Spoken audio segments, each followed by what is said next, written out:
حضرت موسیٰ علی نبینا علیہ الصلوۃ والسلام ایک مرتبہ اپنی قوم کے سامنے خطاب فرما رہے تھے، بیان کر رہے تھے۔ آپ نے بیان بہت اچھے انداز میں کیا تو قوم میں سے ایک شخص کھڑا ہوا اور حضرت موسیٰ علی نبینا علیہ الصلوۃ والسلام سے پوچھا کہ اے موسیٰ، آج تو بیان بہت اچھا کیا ہے، کیا آپ سے بھی کوئی بڑا عالم ہے اس وقت؟ تو آپ نے فرمایا نہیں۔ تو جب حضرت موسیٰ نے یہ جواب دیا اس شخص کو اور قوم کو، تو اللہ کو یہ بات پسند نہیں آئی۔ اللہ رب العزت نے حضرت موسیٰ کو وحی فرمائی کہ اے موسیٰ، آپ سے بھی بڑا عالم دین موجود ہے۔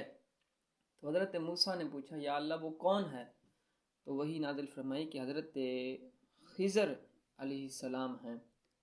تو آپ نے فرمایا میں ان سے ملنا چاہتا ہوں۔ تو اللہ رب العزت نے حضرت موسیٰ کو کہا کہ مجمع البحرین، دو دریا کے ملنے کی جگہ ہے، وہاں پہ آپ جائیں گے، وہاں پہ آپ کو وہ ملیں گے۔ تو حضرت موسیٰ علی نبینا علیہ الصلوۃ والسلام اپنے خادم یوشع بن نون کو آپ ساتھ لے کے چلے اور ساتھ کھانا بھی رکھا اور بھنی ہوئی مچھلی بھی توشہ دان میں رکھ کے آپ سفر پہ لیے نکل پڑے۔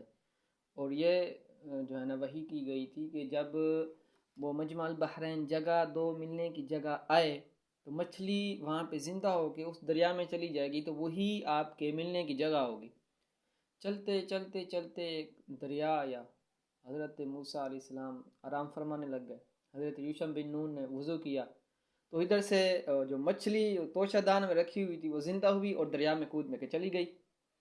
اب جب حضرت موسیٰ اٹھے اور یوشع بن نون نے کہا چلیں، تو چلنے لگے۔ اگلے دن حضرت موسیٰ علی نبینا علیہ الصلوۃ والسلام نے یوشع بن نون کو کہا کہ بھی کھانے کے لیے جو مچھلی تھی وہ لے کے آؤ۔ تو حضرت یوشع بن نون نے حضرت موسیٰ علی نبینا علیہ الصلوۃ والسلام کو جواب دیا کہ اے موسیٰ، وہ تو جہاں پہ آرام فرمایا تھا وہ تو وہیں پہ رہ گئی۔ تو آپ نے فرمایا اللہ کے بندے یوشع بن نون، ہماری تو جگہ اور ہماری منزل بھی وہیں تھی، چلو پیچھے چلتے ہیں۔ تو جاتے ہیں پیچھے، تو پیچھے دیکھا وہاں پہ ایک شخص سویا ہوا ہے چادر اوڑھ کے۔ تو حضرت موسیٰ نے سلام کیا تو خضر علیہ السلام نے کہا کہ آپ سلام کر رہے ہیں؟ آپ نے فرمایا جی میں سلام کر رہا ہوں۔ تو آپ نے فرمایا کہ آپ موسیٰ بنی اسرائیل کے نبی ہیں؟ تو حضرت موسیٰ نے کہا میں نبی ہوں۔ حضرت موسیٰ نے ریکویسٹ کی کہ میں جو ہے نا آپ سے علم سیکھنا چاہتا ہوں۔ تو حضرت خضر علی نبینا علیہ الصلوۃ والسلام نے جواب دیا کہ اے موسیٰ، تو جو ہے نا میرے ساتھ رہے گا تو برداشت نہیں کر سکے گا۔ جو ہے نا اللہ پاک نے قرآن پاک کے اندر اس کا مکمل جو ہے نا واقعہ بیان فرمایا، بڑا ہی دلچسپ واقعہ جو ہے نا حضرت موسیٰ اور حضرت خضر کا بیان فرمایا۔ تو حضرت موسیٰ علی نبینا علیہ الصلوۃ والسلام نے فرمایا کہ خضر علیہ السلام کو کہ میں جو ہے نا آپ کے ساتھ رہوں گا اور میں کوئی بھی سوال نہیں کروں گا۔ دونوں کا معاہدہ ہوا کہ حضرت خضر نے کہا کہ اے موسیٰ، میں جو کچھ بھی کرتا رہوں گا تو نے خاموشی سے دیکھتے رہنا ہے، کوئی بات نہیں کرنی۔ تو حضرت موسیٰ نے کہا ٹھیک ہے، میں بھی ایسے ہی کروں گا۔ دونوں حضرت موسیٰ اور حضرت خضر علی نبینا علیہ الصلوۃ والسلام دونوں جا رہے ہیں۔ چلتے چلتے دریا آیا، کشتی کے انتظار کھڑے، کشتی میں بیٹھ کے جب اب دوسری طرف نکل پڑے اور وہاں پہ اترنے والے تھے تو حضرت خضر نے وہ کلہاڑا اٹھایا اور کشتی جو تھی اس کا ایک پھٹا توڑ دیا اور کشتی کو عیبدار کر دیا۔ حضرت موسیٰ بول پڑے کہ اے خضر، ایک تو انہوں نے کرایہ نہیں لیا اور انہوں نے ہمیں منزل تک پہنچایا، آپ نے ان کی کشتی توڑ دی۔ تو حضرت خضر نے کہا کہ اے موسیٰ، میں نے نہیں کہا تھا تجھے کہ تو نے میری باتوں کا جو ہے نا دیکھتے تو رہنا لیکن کوئی جو ہے نا آپ نے سوال نہیں کرنا۔ تو حضرت موسیٰ نے کہا کہ میں بھول ہو گئی تھی۔ حضرت خضر دوبارہ چلے، فن طلقہ، قرآن میں لفظ آتے ہیں فن طلقہ، وہ جو ہے نا چلے۔ چلتے چلتے پھر راستے کے اندر نا ایک بچہ جو ہے نا لڑائی کر رہا تھا، بچہ کھڑا تھا۔ حضرت خضر نے اس بچے کو پکڑا، اس کی گردن مروڑی اور اس کو جو ہے نا مار دیا۔ حضرت موسیٰ بول پڑے کہ اے خضر، بغیر کسی جان کے آپ نے قتل کر دیا ہے، ظلم کر دیا ہے، کوئی نہ اس کا قصور نہ کوئی بات، آپ نے اس کو قتل کر دیا ہے۔ حضرت خضر نے کا جواب دیا کہ اے موسیٰ، میں نے نہیں کہا تھا کہ میں جو کچھ بھی کروں تو نے میرا جو ہے نا مجھ سے پوچھ گچھ نہیں کرنی۔ تو حضرت موسیٰ نے کہا کہ چلو یہ جو ہے نا غلطی جو ہے مجھے معاف فرما دیجیے۔ پھر چلتے چلتے ایک بستی آئی، حضرت خضر علیہ نبینا علیہ السلام اور حضرت موسیٰ دونوں کو بھوک لگی ہوئی تھی. ان سے کھانا مانگا انہوں نے. جب کھانا مانگا تو انہوں نے کھانا نہیں دیا. اب دونوں چل پڑے. جب چلے بستی کے کونے کے اندر ایک دیوار گر رہی تھی تو حضرت خضر نے ایسے عصا کے ذریعے اس دیوار کو ٹھیک کر دیا اور درست ہو گئی. حضرت موسیٰ بول پڑے اور فرمایا کہ اے خضر، ایک تو بستی والوں نے ہمیں کھانا نہیں دیا اور پھر آپ نے ان کی دیوار بھی درست کر دی ہے، تو یوں تو آپ نہ کرتے. تو حضرت خضر علیہ السلام نے جواب دیا، اے موسیٰ، میں نے تو آپ کو پہلے ہی کہا تھا کہ میں جو کچھ بھی کروں گا آپ نے مجھ سے کوئی بات چیت نہیں کرنی، کوئی سوال جواب نہیں کرنا.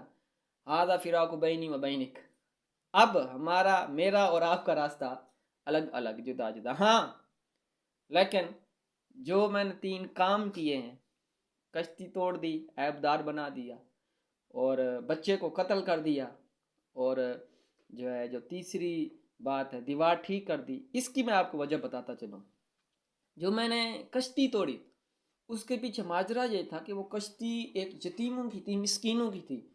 وہ اسی کشتی کے ذریعے سے اپنا جو ہے نا گھر کا نظام، کھانے پینے کا نظام چلا رہے تھے.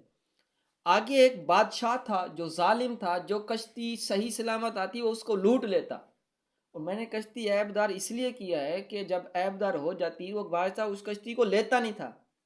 میں نے ان کا کھانے کا سسٹم تھا، نظام تھا، وہ چلانے کے لیے کشتی کو عیب دار کر دیا. اور باقی رہی اس بچے کی بات، اس بچے کو میں نے اس لیے قتل کیا تھا کہ اس بچے نے بڑا ہو کے، اس کے والدین مسلم تھے، مومن تھے، اس بچے نے بڑا ہو کے کافر ہونا تھا، والدین کو تنگ کرنا تھا. تو میں نے کیا کیا، اس کو مار دیا. اب اللہ پاک نے جب وہ بچہ قتل ہو گیا تو اللہ پاک نے اس بچے کے عوض ان والدین کو ایک بیٹی عطا فرمائی، اور اللہ نے اس بیٹی کے ذریعے سے 70 انبیاء کو اس بیٹی سے پیدا فرمایا تھا. اب جو دیوار تھی، وہ دیوار ایک تو تھی تو بستی کی تھی، لیکن اس دیوار کے نیچے ایک یتیم بچوں کا خزانہ تھا. اب وہ دیوار گر جاتی تو بستی والے جو ہے نا وہ خزانہ لے جاتے، اور وہ یتیم بچوں جو چھوٹے تھے ان کو ملتا نا. اب وہ میں نے دیوار ٹھیک کر دی، جب بڑے ہوں گے تو وہ بچے جو ہے نا جا کے اپنا خزانہ جو ہے نا لے لیں گے. تو یہ حضرت خضر اور حضرت موسیٰ علیہ نبینا علیہ السلام کے درمیان ایک دلچسپ واقعہ تھا. اللہ پاک نے اس کو سورہ کہف کے اندر جو ہے نا آپ نے بیان فرمایا، اور بخاری اور مسلم کے اندر اس کی حدیث موجود ہے. اللہ پاک ہم سب کو اپنے انبیاء کرام سے محبت رکھنے کی توفیق